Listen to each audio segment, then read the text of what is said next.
राधे राधे। मैं भी गंगा स्नान करके आया हूँ और जैसे ही गंगा स्नान करके आया तो मुझे संदेश मिला है कि संगम तट पे थोड़ी सी भगदड़ हुई है।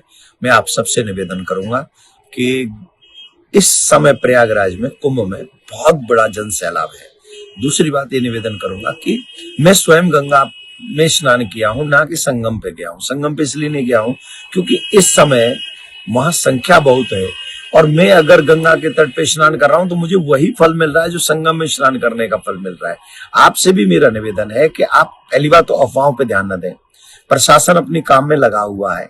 दूसरी बात आपसे एक रिक्वेस्ट है, बच्चे और बुजुर्ग आपके साथ में है तो आप गंगा के तट पे हैं, जमुना के तट पे हैं, आप जहां हैं अगर आप वहां ही स्नान कर लेंगे तो आपको वही फल मिलेगा जो फल संगम में स्नान करने का मिलता है। सच बताएं, अगर मन में भाव है और आप गंगा में स्नान कर रहे हैं तो त्रिवेणी में फल मिलेगा, त्रिवेणी स्नान का। और अगर आप मन में भाव नहीं है और फिर भी आप वहां जाके स्नान करेंगे तो भी वो लाभ कम मिलेगा। तो आपसे रिक्वेस्ट कर रहा हूं, इस समय बच्चे बुजुर्गों को लेके बिल्कुल भी न जाएं।